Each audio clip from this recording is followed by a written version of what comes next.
नमस्कार।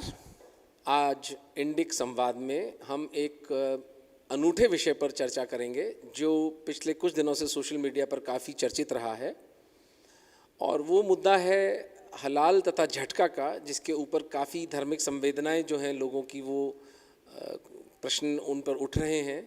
मैकडॉनल्ड्स और कई तरह की फूड चेन्स के ऊपर लिटिगेशंस वगैरह की बातें भी हो रही हैं। इस विषय पर बात करने के लिए हमारे साथ जयपुर से श्री जय आहूजा जी हैं, और श्री जय आहूजा इस विषय पर कई वर्षों से काम कर रहे हैं। तो हम उन्हीं से समझते हैं कि इस विषय की जटिलताएं क्या हैं और इस विषय की क्या गिव एंड टेक, क्या कॉनोटेशंस हैं। स्वागत है जय आपका। नमस्कार डॉक्टर साहब। जय, ये बताइए कि हलाल इस शब्द का मतलब क्या है, और ये चूंकि इस्लामिक परंपरा से आता है तो ये क्या क्या दर्शाता है ये शब्द, इस शब्द का अर्थ क्या है?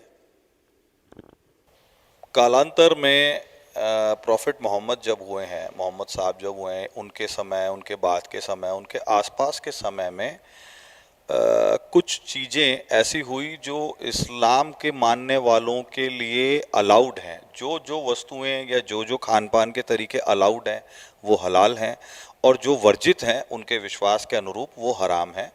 तो ये चला तो वहाँ से है। इसमें जो सर्वाधिक देखा जाने वाली चीज़ है वो है, हम बात करते हैं नॉन वेज फूड की। तो किसी भी पशु के वध का जो तरीका है वो अगर इस्लामिक रीति से किया गया है तो वो हलाल है, उस पशु का मीट खाना। और यदि उस पशु का वध सिंगल शॉट या किसी अन्य तरीके से किया गया है तो वो हराम है। मूल बात यहाँ से है, लेकिन अब ये बात इससे भी बहुत आगे बढ़ती जा रही है। हम जाएंगे वहाँ पर। ये बताइए कि तो एक अमुक तरीके से मनुष्य जानवर का वध करना हलाल होता है, तो इसमें जो एक धीरे से काटा जाता है और आगे से उसे काटा जाता है, ये एज ए डॉक्टर तो मुझे पता है कि उसे पीड़ा होती रहती है और उसके अंदर वो हार्मोन्स भी निकलते रहते हैं जिससे उसको हानि होती है। लेकिन और इसमें क्या है हलाल की विधि के अंदर जो कि यूनिक है इसके प्रति? यूनिक ये है कि उसमें किसी भी नॉन मुस्लिम का कोई कंट्रीब्यूशन नहीं होगा, उसकी प्रेजेंस में हलाली नहीं की जाएगी। और कलमा पढ़ के जब पशु को वध किया जाएगा, उसका गला रेत के उसको मरने के लिए, तड़पने के लिए छोड़ दिया जाएगा। और उस पूरे पूरे प्रोसेस के अंदर किसी भी गैर मुस्लिम का इन्वॉल्वमेंट नहीं होगा, तभी वो पशु का जो मीट है वो पूर्णतः हलाल या खाने योग्य माना जाएगा इस्लामिक रीति में। ये सब लिखित है या ये सब कोई प्रचलन में आ गया है? इस विषय पे नहीं, इस विषय पे मेरी कुछ इस्लामिक स्कॉलर से 1-to-1 बात हुई है, जिस पे मैंने ये क्वेरी रेज की, और उन्होंने मुझे इस विषय पे बताया कि ये कारणों के बाद में इस प्रकार का जो पशु वध से प्रोड्यूस हुआ हुआ मीट है वो खाने योग्य है, इसलिए वो हलाल है। ये लिखित है कहीं? ये इस्लामिक स्कॉलर्स के अनुसार ये सब कुछ लिखित है और वो अपनी लिखी हुई चीज़ों का ही पालन करते हैं। अच्छा, तो आप ये बताएं कि इसमें समस्या क्या है, बाधा क्या है? अगर कोई व्यक्ति हलाल मांस खाना चाहता है और हलाल तरीके से उसका भोजन है, तो उसमें क्या विषय, इसमें दुविधा क्या है? देखिए, दुविधा कुछ भी नहीं है। जिन लोगों का वो विश्वास है, जो उस मत को मानते हैं, जिनकी धार्मिक मान्यताएं हैं, निश्चित रूप से उनको हलाल खाएं। इसमें किसी भी व्यक्ति को आपत्ति नहीं होनी चाहिए, क्योंकि ये उनके निजी विश्वास का विषय है, ये उनका अधिकार भी और धार्मिक अधिकार है उनका। और हर एक व्यक्ति को किस धर्म का पालन करना है और अपने धर्म की मान्यताओं के आधार पर उसकी फूड हैबिट्स क्या होंगी, उसका रहन सहन कैसा होगा, ये उनका निजी विषय है। तो इस पर कोई आपत्ति करने का कारण नहीं है। आपत्ति का विषय कुछ और है। इसमें आपत्ति का विषय इसमें यह है कि अब इस तरीके का इकोसिस्टम पिछले सालों में बना दिया गया है कि बीइंग ए हिंदू, यदि मेरी नॉनवेज खाने की इच्छा है तो मुझे बताए बिना हलाल खिलाया जा रहा है, जबकि हम भी गुरु गोविंद सिंह जी को मानने वाले हैं। हमारे यहाँ भी मंदिरों में बलि की जो रीति या परंपरा रही है वो सिंगल शॉट या झटका की रही है। गुरु गोविंद सिंह जी ने इसके ऊपर पूरा कोड ऑफ कंडक्ट जारी किया है। तो मेरी धार्मिक मान्यता मुझे अनुमति नहीं देती है कि मैं तड़पा तड़पा के मारे हुए जीव का मांस खाऊं। और बहुत सारे बार तो हमारे समाज में ऐसी भी मान्यताएं हैं जहाँ पे नॉनवेज ईटिंग को भी बैन किया गया है, लेकिन फिर भी यदि कोई लोग खा रहे हैं तो उनके लिए एक पूरी व्यवस्था है। तो मेरा धार्मिक डिस्क्रिमिनेशन जो हो रहा है मेरी धार्मिक मान्यताओं को जो चोट पहुंचती है, पूरे बाजार का इकोसिस्टम को कैप्चर कर करके ये पूरा का पूरा जो इकोनॉमिकली डिस्क्रिमिनेट किया जा रहा मैं है, उस आपको पे थोड़ा मेरी घोर आपत्ति है। तो आप कह रहे हैं कि इसमें आपकी धार्मिक मान्यताओं को चोट पहुंचती है, क्योंकि अगर आप मांसाहार करते हैं तो जो वैदिक संस्कृति है उसके हिसाब से झटका का जो मांस है, तो इस पर कोई किताब, कोई प्रमाण, कोई इस तरह का है कहीं पर ऐसा, संतों का या हमारे ऋषियों का, हमारे गुरुओं का कोई आग्रह है? डॉक्यूमेंटेड तरीके से तो इस पे हमारे गुरु गोविंद सिंह जी ने ही लिखा है। उन्होंने बाकायदा गुरुवाणी के अंदर बाकायदा इसके ऊपर सब कुछ लिखा गया है। उन्होंने झटका की रीति को भी मेंशन किया और उन्होंने ये भी मेंशन किया है कि ये हमारे पुरातन समाज से चली आ रही परंपरा का ही हमें पालन करना चाहिए, बजाय इसके कि कोई और बाहर से आए हुए लोगों की परंपराओं का हम ठीक है, पालन मैं करें। आपको थोड़ा सा बीच में व्यवधान डालता हूँ कि धार्मिक मान्यता का आपकी बात सिद्ध हो जाती है, क्योंकि अगर श्री गुरु गोविंद सिंह जी महाराज का आदेश है तो वो हिंदुओं के लिए सर्वमान्य हो जाता है।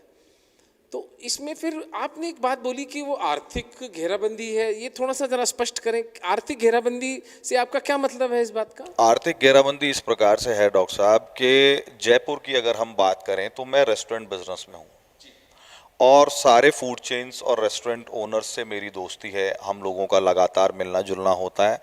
95% जयपुर में हलाल का फूड सर्व होता है, बिना बताए हिंदुओं को खिला दिया जाता है।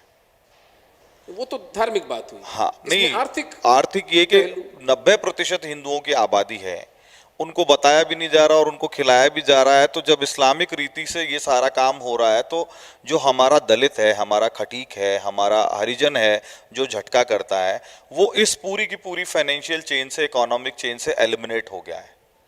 वो वैसे ही निरीह लोग हैं, वो वैसे ही गरीब लोग हैं, निर्धन हिंदू हैं, तो उनको उनके साथ इस प्रकार का डिस्क्रिमिनेशन क्यों किया जा रहा है और हिंदुओं को बताए बिना ये मीट क्यों खिलाया जा रहा है? मेरा पैसा, मेरी प्राथमिकता है कि मैं खटीक को दूं।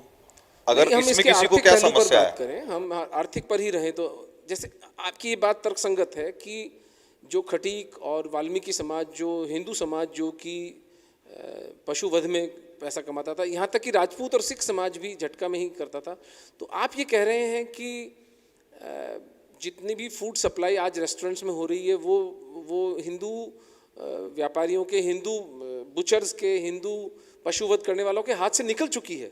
जी, 95, मैंने आपको डॉक्टर साहब निवेदन किया, जयपुर में 95% फूड चेन्स और रेस्टोरेंट हलाल सर्व करते हैं।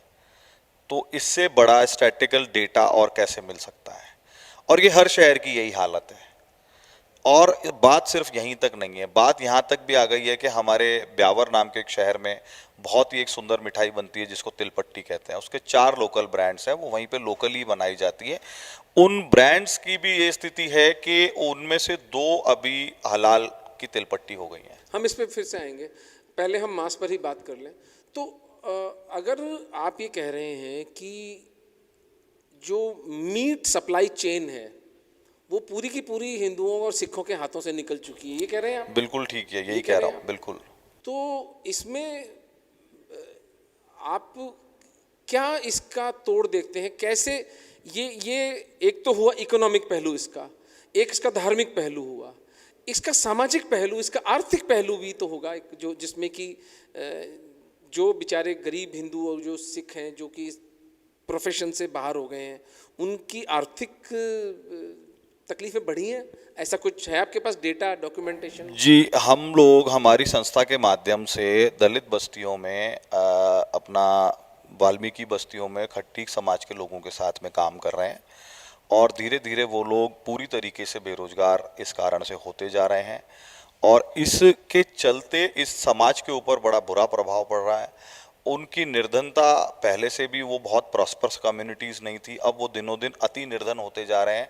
तो जब उनके हाथ से उनका रोजगार चला जाएगा, जो जिसके लिए उनको कोई पढ़ाई लिखाई भी नहीं करनी थी, जिसके लिए उनको किसी स्कूल में नहीं जाना था, वो नेचुरल स्किल्स थी जो वो बाय बर्थ अपने साथ लेके पैदा हुए थे, उस स्किल्स का आज उनको यदि लाभ नहीं मिल रहा है निर्धन हिंदू को, तो एक सक्षम हिंदू होने के नाते मेरे लिए चिंता का विषय होना चाहिए और मेरे लिए घोर चिंता का विषय है।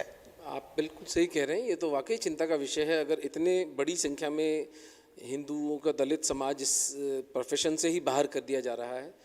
अब आप जरा इसको विस्तार करें कि ये सिर्फ मांस तक सीमित नहीं है, आपने कहा तिलपट्टी तक भी जाता है, तो ये और किन किन जगह पर, और ये कैसे लागू किया जा सकता है? जैसे हलाल मांस के बारे में तो हमें समझ में आता है कि अमुक तरीके से पशु का वध किया जाए तो वो हलाल है, बाकी जगह हलाल का क्या अर्थ है? देखिए, आप अपने फ़ोन से गूगल करेंगे, कोई भी गूगल करेगा हलाल के लोगो के बारे में, तो हलाल का एक लोगो आपको गूगल पे मिल जाएगा। वो जो लोगो है ग्लोबली, वो लोगो और या फिर उससे मिलते जुलते ही लोगों को पूरी दुनिया में सेम हलाल के चलते हैं। आजकल चिप्स हलाल आ रही हैं, आजकल लिपस्टिक हलाल आ रही हैं, आजकल हमारे ब्यावर की तिलपट्टी हलाल हो गई है, जीरा हलाल हो गया है, दालें हलाल हो गई हैं, मसाले हलाल हो गए हैं। चूंकि ये माना जाता है कि उनको उस तिल को बोते समय उसके कल्टीवेशन प्रोसेस की शुरुआत में कलमा पढ़ के तिल बोया गया था, और कलमा पढ़ के जो तिल बोया गया था उसके पूरे कल्टीवेशन प्रोसेस में किसी भी गैर इस्लामिक व्यक्ति का योगदान नहीं था, न ही कोई गैर इस्लामिक व्यक्ति उसका उसका लाभांश लेने वाला है, उसका लाभ भी किसी गैर इस्लामिक व्यक्ति को नहीं मिलेगा। तो इस प्रकार से कलमा पढ़ के बोया हुआ जो तिल है उसकी बनी हुई तिलपट्टी हलाल हो जाती है। तो ये तो आप ऐसे कह रहे हैं, ये तो बड़ी अजीब विचित्र बात है। इसका भी क्या इनके धार्मिक जो अपनी मौलानाओं से उलेमाओं से बात हुई है? ये भी ये बाद में डाली गई एक भ्रांति है या ये डॉक्यूमेंटेड है कहीं? इस पे इस डॉक्यूमेंटेड पर आदेश है जो नहीं, जो इस पे कोई आदेश के बारे में मुझे आज तक कोई भी इस्लामिक व्यक्ति जो है, स्कॉलर्स हैं, वो कोई प्रमाण परक बात नहीं कह पाए हैं। लेकिन ये पूरा का पूरा मॉडल इकोनॉमिक कंट्रोल का मॉडल लगता है मुझे। जैसे जैसे दूसरी गैर इस्लामिक जो व्यवस्थाएं हैं या सोच हैं या जो मत हैं या जो धर्म हैं, वो हर वेंडर चेन से धीरे धीरे बाहर होते चले जाते हैं। अभी दक्षिण भारत की, मैं नाम नहीं लूंगा, दक्षिण भारत की एक प्योर वेजिटेरियन इडली सांभर और साउथ इंडियन फूड की एक चेन है, उन्होंने भी इसी प्रकार का एक सर्टिफिकेशन कराया है। और सर्टिफिकेशन के बाद में क्या हुआ है कि उनकी वेंडर चेन से सारे के सारे इस तरीके के प्रोडक्ट गायब हो गए हैं। तो this is something very dangerous which is going on. तो एक तरह की इकोनॉमिक घेराबंदी हो गई, एक तरह की आर्थिक घेराबंदी है जी। तो इसमें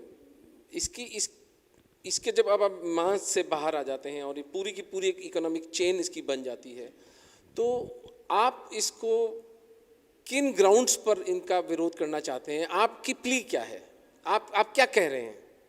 देखिए, वैकल्पिक व्यवस्था क्या दे रहे हैं? मेरी प्ली ये है कि इस प्रकार से समाज में विभेद फैलाने का जो प्रयास किया जा रहा है, इसके नाम पर जो समाज को डिवाइड करने का जो पूरा काम चल रहा है, कह सकते हैं इसको डिस्क्रिमिनेशन जो किया जा रहा है, तो डिस्क्रिमिनेशन के काउंटर में हमारी मजबूरी हो जाती है कि राइट टू ईट के तहत हम वो चीज़ें मांगें जो हमारे समाज बंधुओं के द्वारा कल्टीवेट की गई हैं, जो हमारे समाज बंधुओं के द्वारा जिनको प्रोड्यूस किया गया है।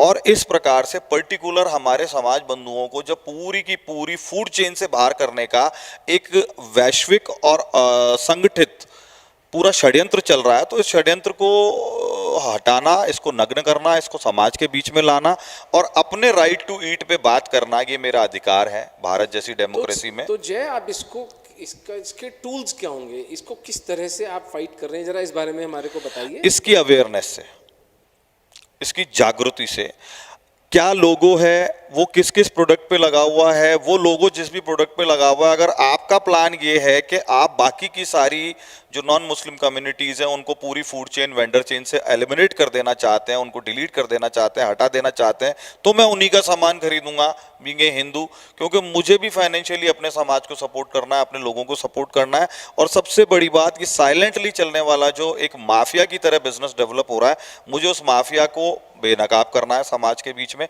तो मैं वही सामान खरीदूंगा, मैं अपने राइट टू ईट की बात करूंगा। तो आप बिल्कुल ही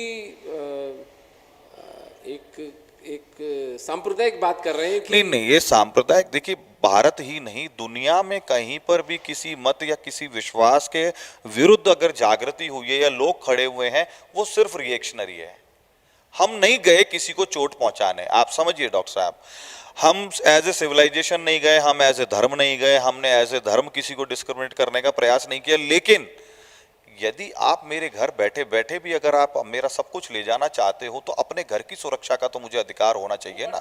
तो ये इसी प्रकार का विषय है कि मेरी इच्छा है, मेरी आवश्यकता है और मेरी जिम्मेदारी है, मेरा उत्तरदायित्व है कि खटीकान मंडी का मेरा भाई पैसा कमा रहा है कि नहीं कमा रहा, उसका रोजगार क्यों छीन लिया गया, उसने गरीब ने किसी का क्या बिगाड़ा ये था? बात आपकी बिल्कुल उचित है कि कोई भी गरीब हिंदू हो उसको रोजगार पे क्यों चोट पड़ी। इसमें एक बात और मुझे जरा उस पर प्रकाश डालिए, क्या ये सारा का सारा जो खेल लग रहा है वो फूड चेन को शायद कैप्चर करने के लिए किया जी जा रहा है, बिल्कुल, ये right? आर्थिक एक मिनट, माफिया मैं बनाया जा रहा है अपना बहुत प्रश्न- बड़ा। मैं अपना प्रश्न पूरा करूं तो ये जो पूरे का पूरा फूड चेन को जो कैप्चर किया जा रहा है, इसमें जैसे भी एक जैसे इसके खतरे क्या हैं। जैसे एक बॉम्बे के अंदर एक मंदिर के अंदर प्रसाद में कुछ जहर मिलाने की कुछ प्रक्रिया पकड़ी गई थी। एक जगह पर मांस की पार्टी हो रही थी तो उसमें कुक्स ने जो गाय का मांस खिला दिया था। तो आप क्या कहना चाहते हैं, जो फूड चेन अगर निकल रही है हिंदू आर्टिजन और ट्रेडर्स के हाथ से, तो उसके क्या दुष्परिणाम आप परिकल्पना करते हैं? दुष्परिणाम यही है डॉक्टर साहब कि आर्थिक पहलू हाँ, के अलावा? मैं यही कह रहा हूँ, दुष्परिणाम यही है कि इन व्यवस्थाओं में बहुत बार देखा गया है कि कोई एक व्यक्ति रेडिकल होकर के नॉर्मल लेमैन को बहुत बड़ा नुकसान पहुंचाता है, आम नागरिक को बहुत बड़ा नुकसान पहुंचाता है। तो विश्वास, अति विश्वास की भी कोई सीमा होती है, विश्वास की भी कोई सीमा होती है। तो बेटर है मैं उसी के साथ कंफर्टेबल हूं, मैं उसी पे विश्वास करूंगा जिसके साथ मेरे पुश्तों के संबंध रहे हैं, जिसके साथ मेरे पुरखों के संबंध रहे हैं।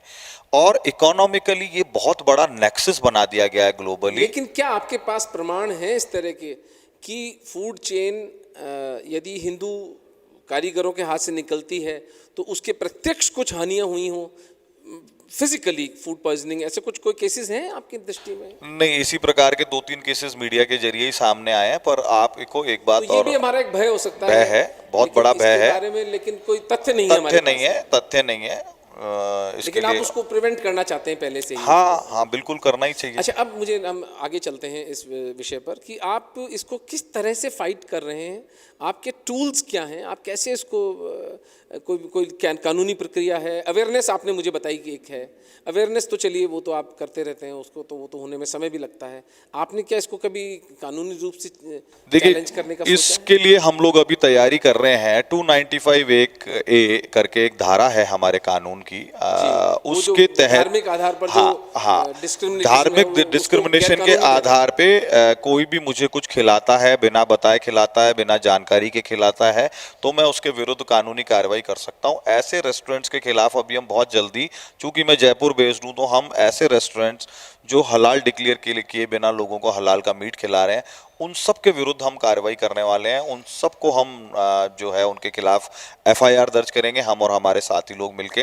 हम बहुत जल्दी एयरलाइंस के खिलाफ भी ये मुहिम चलाने वाले हैं। जब मैं फ्लाई कर रहा हूं तो मेरा भी राइट टू ईट है, मैंने भी बराबर के पैसे दिए, मेरी टिकट कोई सस्ती नहीं आई है। आपको क्या अधिकार है कि आप मुझे चिकन सैंडविच हलाल का खिला रहे हो? ठीक बात है, ठीक बात है। तो इसमें अब आप ये बताइए कि अगर आप इसको आर्टिकल 295 ए के माध्यम से लड़ना चाहते हैं और जागृति फैलाना चाहते हैं, तो इसमें समाज के स्तर पर आपको क्या समस्याएं आ रही हैं और क्या सहयोग मिल रहा है, क्या अब तक की आपके अनुभव कैसे रहे? देखिए, मेरा अभी तक का अनुभव सकारात्मक रहा है डॉक्टर साहब।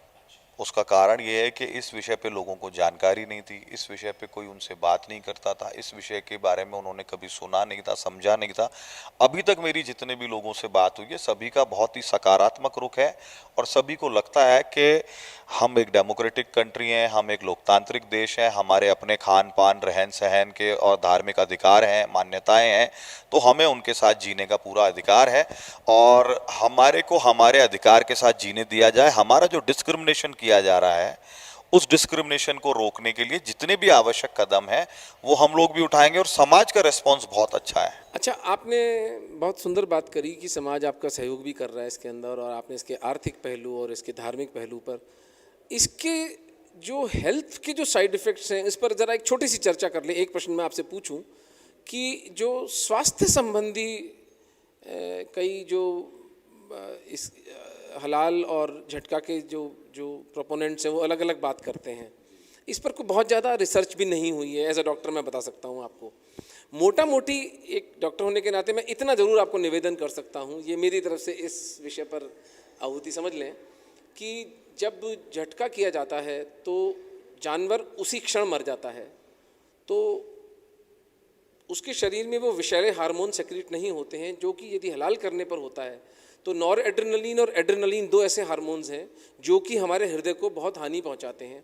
वो जब 5 मिनट 7 मिनट तक जानवर जीवित रहता है तो उसके एड्रिनल्स में से वो हार्मोन्स निकलते रहते हैं।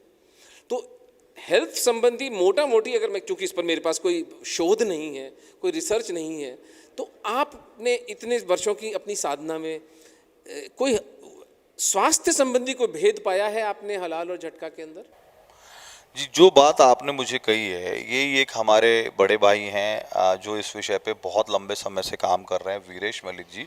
उनके पास इसको लेकर के कुछ तथ्यात्मक प्रमाण हैं और उन्होंने बड़े बड़े साइंटिस्ट और दुनिया भर में घूमे हुए हैं और बड़े अधिकारी रहे हैं।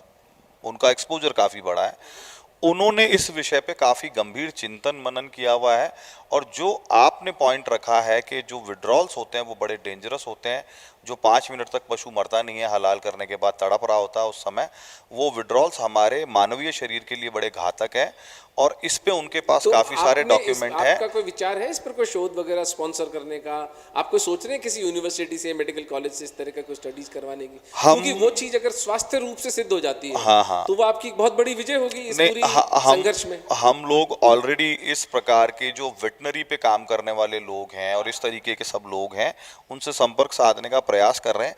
अभी तक किसी ग्रुप ने हमको हाँ नहीं किया है, लेकिन मुझे इस विषय में पूर्ण विश्वास है कि समाज में जिस तेजी से जागृति आ रही है तो इसकी मांग भी उठेगी और भारत सरकार अवश्य कॉल लेकर के इस पे अपनी किसी यूनिवर्सिटी से रिसर्च जरूर करवाएगी। बहुत सुंदर बात है। अब हम अंतिम पर चरण पे आते हैं इस वार्तालाप के, जय जी, कि हलाल का कोई भी प्रोडक्ट होता है, चाहे वो खाने का हो, चाहे वो साबुन हो, चाहे वो दवाइयाँ हो, अब तो खैर हलाल बैंकिंग भी शुरू हो गई है, तो उस पर एक सर्टिफिकेशन लगा होता है। उसकी क्या कहानी है? वो क्या कानूनी है? उसकी कोई कानूनी वैधता है?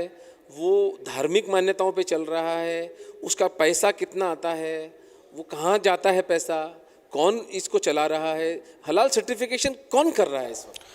भारत में जितनी मेरी जानकारी है, भारत में 3 संस्थाएं हैं, तीनों ही गैर सरकारी हैं, तीनों के ऊपर सरकार का कोई नियंत्रण नहीं है, तीनों का कोई ऑडिटिंग प्रोसेस नहीं है। तीनों ही संस्थाएं इस प्रकार की हैं, एक तो 2 तो शायद एनजीओ और एक नॉन प्रॉफिट कंपनी के रूप में उन्होंने बना रखी है। ये सभी संस्थाएं जो हैं ये ऑटोनॉमसली अपने आप की दुकान अपने आप ही चला रहे हैं। इनके ऊपर कोई गवर्नेंस नहीं है, इनका ऊपर कोई रूल नहीं है, इनकी कोई ऑडिटिंग नहीं है। तो इनकी फूड स्पेसिफिकेशंस जो हैं कि भाई सेफ्टी और हाइजीन के हिसाब से फूड सेफ है, कि इसका कोई इसको इनका मानक नहीं है? नहीं, वो पूरी तरह से इसको धार्मिक रीति नीति पे चलाते हैं। उनका सेफ्टी हाइजीन से कोई लेना देना नहीं है डॉक्टर साहब।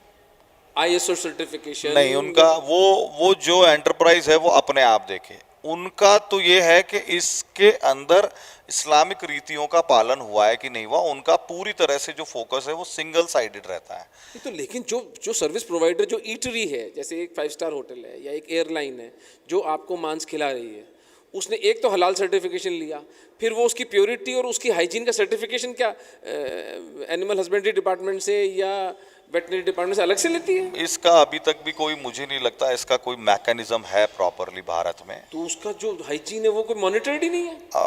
मतलब उनका पूरा का पूरा विषय, हलाल सर्टिफिकेशन संस्थाओं का पूरा जो सब्जेक्ट है वो एक ही सब्जेक्ट पे सेंट्रिक है कि वो धार्मिक रीति रीति से वो उनके तो मुझे अनुकूल समझ में है आ कि गया। नहीं है। मैं बात कर रहा हूँ एयरलाइंस की और होटल इंडस्ट्री की। उनकी भी तो जिम्मेदारी बनती है कि वो खिला जब अपने कस्टमर को रहे हैं तो वो फूड एंड एडल्ट्रेशन एक्ट के तहत वो स्वच्छ भी है या नहीं, इसका क्राइटेरिया, ये कॉस्ट को ऐड कर रहा है। एक तो वो फूड और एडल्ट्रेशन एक्ट से सर्टिफिकेट लेकर आए और एक वो हलाल सर्टिफिकेशन लेके आए, तो खाने की कीमत बढ़ गई। मेरा निवेदन इस दृष्टि से था। ये इस दृष्टि पे तो हमको उन संस्थाओं से बात करनी पड़ेगी जो हलाल फूड के बायर्स हैं, हलाल नॉनवेज के बायर्स हैं। उनसे पूछना पड़ेगा कि आप जो तो मुझे आपने खिला रहे पूछा हो। है, आपने कोई जानकारी नहीं, ली? इस विषय पर अभी एक वैक्यूम है। आज से ही हम लोग इस पे काम शुरू करेंगे। ठीक है। मेरा अंतिम प्रश्न आपसे कि जब हलाल सर्टिफिकेशन हो रहा है और आप किसी होटल को, एयरलाइन को ये समझा भी देते हैं कि हमें हिंदू कारीगरों का बनाया हुआ और हिंदू वैदिक तरीके से कटा हुआ मांस, झटका मांस चाहिए हमें खाने के लिए, और हमारी धार्मिक मान्यताएं आहत होती हैं अगर हम दूसरे प्रकार का मांस खाते हैं, तो वो आपसे कहेंगे कि झटका सर्टिफिकेशन के लिए तो आपकी जानकारी में कोई झटका सर्टिफिकेशन अथॉरिटी है इस वक्त भारत में? Small scale industrial development corporation ने दिल्ली में एक संस्था के सारे इनआउट्स चेक करके, उनके पूरे सिस्टम को चेक करके और उनको झटका अथॉरिटी ऑफ इंडिया का अधिकार या टाइटल दिया है। और अब वो लोग झटका सर्टिफिकेशन कर रहे हैं। उनका प्रोसेस एकदम नीट एंड क्लीन है और वो किसी को ऐसे ही नहीं दे देते हैं जब तक उनकी टीम विजिट करके पूरे प्रोसेस को खुद जज न कर ले, आंखों से देख न ले, और यदि उनको कोई कमी लगती है तो सुधार के लिए कह के वापस चले जाते हैं। लेकिन वो सर्टिफिकेट तभी इशू करते हैं जब वो लोग 100% सेटिस्फाई होते हैं, संतुष्ट होते हैं कि यहाँ पे जो प्रोडक्शन हो रहा है वो झटका की रीति से हो रहा है। ये तो बहुत सुंदर बात बताई आपने, क्योंकि झटका की जो स्टनिंग, जिसको कि विदेशों में जो पाश्चात्य जगत में स्टनिंग कहते हैं उसको, कि जानवर को दर्द ना हो, उसके बुद्धि के जो मस्तिष्क होता है उसको पियर्स कर देते हैं एक कील से, ताकि उसको कोई दर्द महसूस नहीं होता है। तो उसको वो लोग ह्यूमेन स्लॉटर कहते हैं, यानी पशु को काट के खाया तो जा रहा है लेकिन पशु को पीड़ा ना हो। तो झटका सर्टिफिकेशन इसी एंगल से काम करता है कि पशु को पीड़ा ना हो, उसकी गर्दन एक ही स्लाइस में काट दी जाए। तो ये तो बहुत सुंदर बात है कि झटका सर्टिफिकेशन अथॉरिटी काम कर रही है। तो इसकी आपने जागृति लाने की कोशिश की है लोगों से? हाँ बिल्कुल, जयपुर में 10-12 आउटलेट्स तैयार हो गए हैं जो सिख समाज के लोग चला रहे हैं और इस तरीके के लोग चला रहे हैं, और राइट टू ईट के ऊपर उनको हमारी बात से सहमत भी हुए हैं। उन सब का सर्वे करा के जयपुर में हम 10-12 आउटलेट्स को बहुत जल्दी ऑथेंटिक झटका फूड के साथ में हम समाज के बीच में ले आएंगे। बहुत सुंदर आपने बातें बताई हमारे को जय। एक अंतिम ये बात बताइए कि इसकी इसको जो वाल्मीकि समाज है वो सुअर का मांस भी खाता है और उसका भी सेवन करता है। तो जहाँ तक मेरी समझ है सुअर हराम है शायद एक विशेष पूजा पद्धति के अंदर। तो उस सुअर की जो मांस की जो ईटरीज हैं उनको प्रमोट करने के लिए आप लोग कुछ कर रहे हैं? उसमें कोई वैकल्पिक तलाश? नहीं, वैकल्पिक तलाश नहीं। वो हमारे अलावा भी वैसे भी जितने भी अच्छे जिम ट्रेनर्स हैं और जितने भी अच्छे फूड एक्टिविस्ट हैं और जो भी लोग इस तरीके का काम करते हैं, पावर लिफ्टिंग में जाते हैं, वेट लिफ्टिंग में जाते हैं, नॉन वेज ईटर्स होते हैं, वहाँ पे हाई प्रोटीन का सबसे बड़ा सोर्स जो है वो पोर्क मानते हैं वो लोग। तो ऐसी संस्थाओं से मैं जुड़ा हुआ हूँ जो मेरे मिलने से पहले से ही पोर्क पे काम इसलिए करती हैं क्योंकि उनको लगता है कि उनके जो खिलाड़ी हैं या उनके जो लोग हैं उनके लिए ये बेहद अच्छा है, और उनकी प्लेट्स में अगर पोर्क आएगा तो उनकी अपने स्पोर्ट्स में परफॉर्मेंस और बेहतर हो जाएगी। तो पोर्क के ऊपर काम ऑलरेडी बहुत सारे लोग कर रहे हैं। जयपुर के आसपास कुछ पिगरीज खुली हुई हैं और पोर्क पे अच्छा काम हो रहा है, और पोर्क लोगों की प्लेट्स में अपने आप ही पहुंच रहा है क्योंकि पोर्क की उपयोगिता बहुत है नॉनवेज ईटर्स के लिए। अच्छा। हाँ। ठीक है जय, बहुत अच्छा लगा आपसे बात करके। आपने कई नई चीज़ें हमें बताई और अस्तित्व से प्रार्थना है कि आपके काम में आपको और भी सहायता और आपको बहुत सफलता मिले। धन्यवाद डॉक्टर साहब। बहुत बहुत धन्यवाद। आप सबने इतने प्रेम से हमारी बात सुनी।